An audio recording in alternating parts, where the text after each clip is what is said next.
So a little bit about this project. I don't know, I'm standing close enough, right? A little bit about this project.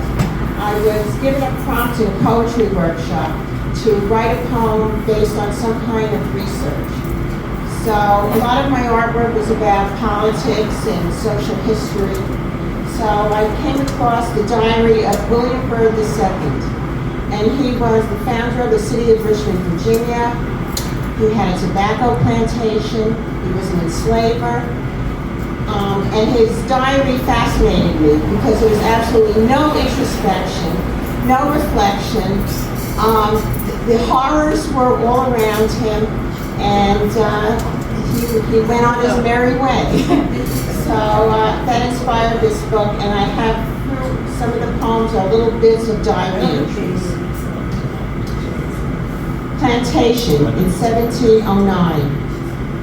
Master William ate battered eggs and pork, beef hash and buttered bread, drank French wine and apple cider, played cards and games with dice, walked about his land. But he didn't give a name to the enslaved woman who ran away 3 times. Once, she left a rake lying in a field. Once, she ran with a metal bit fixed between her lips. He put her in a shack, tied her hands and feet. When night fell, she ran again. No telling how her story ends. Some said she lived free up north in Canada. Others said she lost her way in the woods along the river.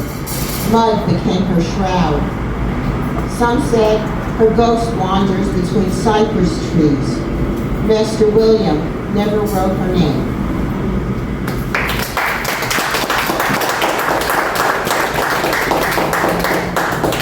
October 21st, 1711. About 4 we dined and I ate some boiled beef. My man's horse was lame. We stop along a journey, a traveler's inn, a narrow room lit by a tallow candle, fleshy scent, footsteps above, below, a whinny from the stable, door creaks. At night, I asked a Negro girl to kiss me. Soft, he calls, grabs her hand. The grass-stuffed mattress rustles, rope sad. Her eyes flicker a yellowing light. Down she bends to press plump lips to bristles, tasting meat and wine. A vein along her neck tightens like a ring threaded through a ring, and she swallows as if her mouth held a pebble digging down her throat. Monstrous as a minotaur, with a great and nodding head, their shadow rides across a wall patterned with blind-eyed tiny flowers, some blue, some red, some pinker than a tongue that darts between his teeth.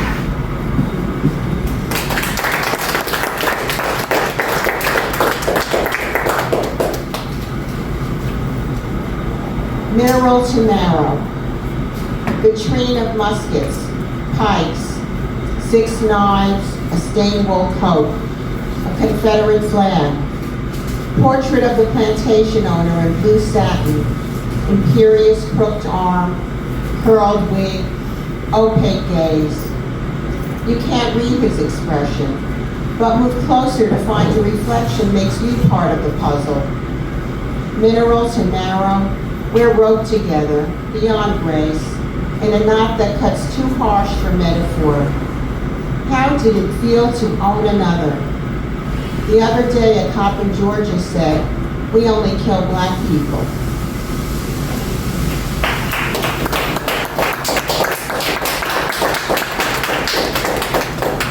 And this is in the form of a letter to William's wife. Her name was Lucy. And I wrote these poems a couple of years ago, but they're even more relevant now, it seems like. Letter from the 21st century.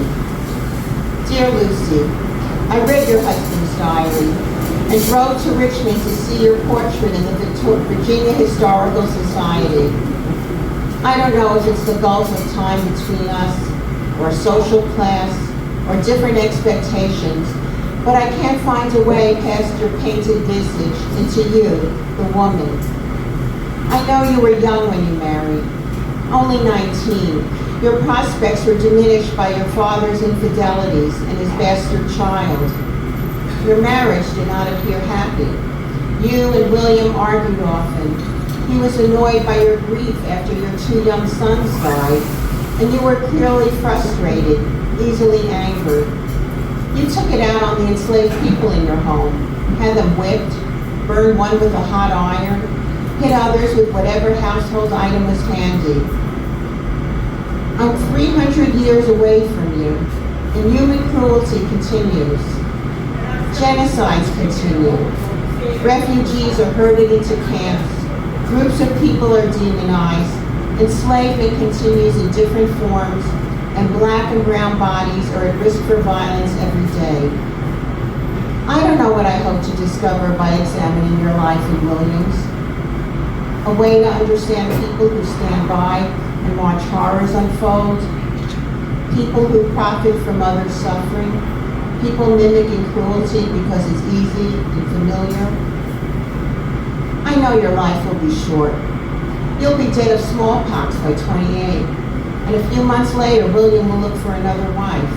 He's good at moving on. But there is some justice. He took on your sister's estate and debts after you married him, and those debts ultimately impoverished him in his old age. As the saying goes, what goes around comes around. Or as my mom used to say, the good die young.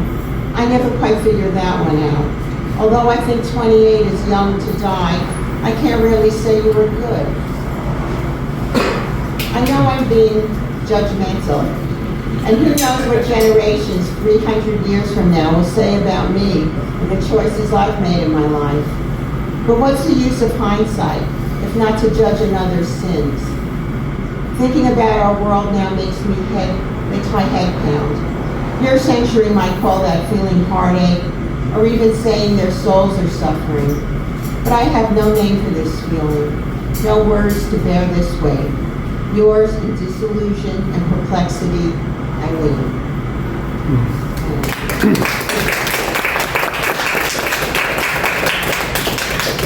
And my last poem, Questions for America.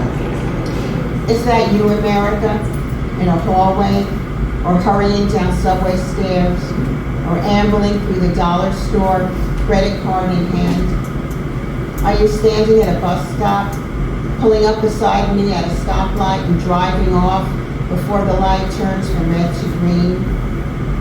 And is this all yours, America? Can you hold it in your hands? Towers and strip malls, shingles and vinyl siding, and garbage mounds black as crows pecking at the bags? And how about the sky, America? And rivers hemmed with bridges, and shores split with train tracks. And I wonder how you're feeling, America. If your head hums, if your belly's empty, if you need a drink, a nibble, a man-sized meal. Taste me, America. My salty sweat, my sweet perfume, my sticky crumbs. Will you break me with a snap, like knuckles cracking? Or whisper sleep tight and pull the covers up? Because I wonder if you dream of me, and maybe you're wandering in a tunnel, cold as doubt's fingers resting on your neck, and you can't see a beginning or know which way to go. So tell me if you're still breathing, America. Let me hold a mirror to your lips.